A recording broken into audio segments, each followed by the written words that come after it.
Hello everyone, I'm Muffin. This is Muffin's Redstone Guide, and today's redstone component is the redstone torch. So without further ado, let's get straight into it. Redstone torches are, very basically, a power source.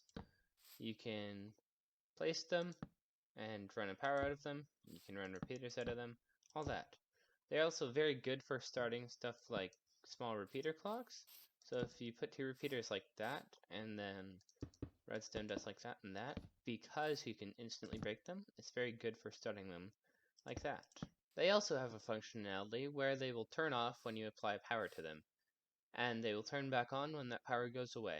So, if I turn this off, the redstone torch turns on, and vice versa.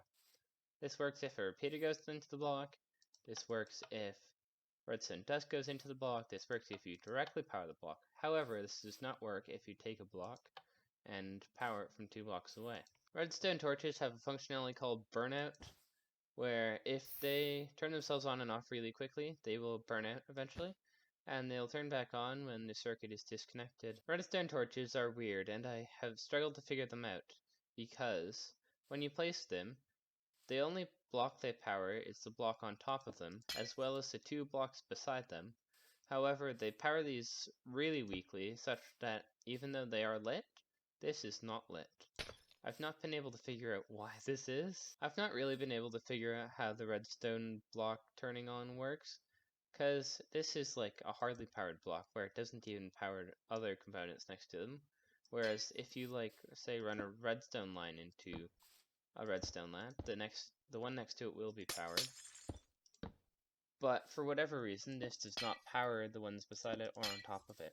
The block below it is not powered, as you can see by this repeater not pulling a pulse out of it. And this is not powered, which I don't think it should be. I don't know why I expected it to be. But this block is not powered either. However, blocks on top of them are so strongly powered that they can power redstone dust, which makes redstone torches rather confusing to use. Also, strangely, even though they don't power full blocks beneath them, they will power redstone dust beneath them, which I find to be really, really odd. But they do not power things through blocks beside them, which is almost weirder in my opinion. This is a redstone torch clock. How it functions is when I unlock it, the torches and the delay will turn the torches off and on consecutively. So you see this one gets powered and it turns on, which powers this repeater, turns this off, which depowers this repeater and turns this one back on, etc. You can make these with as many as you want, so you could extend this to be 5 or whatever, but you always have to have an odd number of redstone torches. The way to calculate the delay for a redstone torch clock is to take the total number of redstone torches plus the amount of delay on each of the repeaters, and when you add it up, you will get the amount of time it takes for this to turn on or off. So that would be 1, and then that would be 2. Double this and you get the distance between when it'll be on or off. The reason redstone torch clocks are useful, even though hopper clocks are a thing that are much more compact and can do much longer times, is that you can change the delay with these. You see here, we've got 12 here, but we've only got 4 on either of these. We can put it so that there's only 1 on both of those. We can remove these, and then you've got like 1, 1, and 4. If I do this, you've got 1, 1, and 1. So it just goes around and around and around and around it every 6/10 of a second.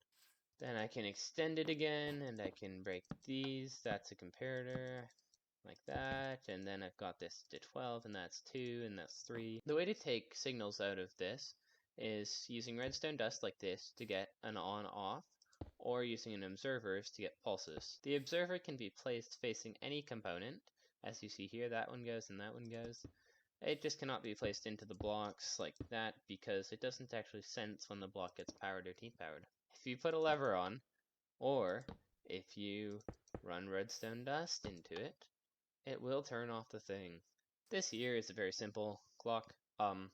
These levers here are all the places you can power to turn them off, so you've got plenty of options for how to turn them off. The way this works is it's just a redstone torch that is basically exactly that. Turns on, 4-tick delay there, and turns back off. This works for any power and will get you anywhere from a 2 to a 5 tick. And turn it off by flipping the lever, turn it back on by unflipping the lever. You know the drill by now. Generally, it's a good idea to turn all these types of things off just because it reduces the lag that will be on your world. And this is really good, especially if you're on a server. Here's this really random thing that I made for no reason. It's a 3-tick clock, which I proved by measuring it against this. But it's less compact than that. And there are many other things that you can use instead of this. I guess the one bonus over that is that you can turn it off really easily. But still, it's not exactly the best clock ever. It's kind of useless. There's a redstone torch here. As the scientist, I was bored, okay? Give me a break. The final functionality that I will be showing you in this video is the redstone elevator thing. So, you might be familiar with redstone, or you might not, because I've not done a video on this. But redstone dust will not connect if it's like this. I mean, there is a way to make it connect, however, it will not connect very well. See, that powers and bam, nothing happens. So, the easiest way to lift stuff up is to use a chain of block torch, block torch, block torch. Make sure that this block is not glass, because glass does not work, as I may eventually cover on this channel. Then you'll see these are powered. If I go down here and flip this lever, they are now unpowered. And this is very useful now, because making redstone signals go vertically can sometimes be very challenging. Just keep in mind that for every torch will be 1 tick of delay, so do not, and I repeat, do not try using these if you need your thing to go quickly, because it takes forever. Like, watch, I do that, and then it goes on, and then I do that, and then it goes off. So just keep in mind that it takes quite a bit of time for the redstone elevator to get up, and it is still faster to do a whirly-whirl staircase. And with that, guys, I guess it is going to be the end of this episode. I really hope you enjoyed. I hope you have a very, very nice next 24 hours.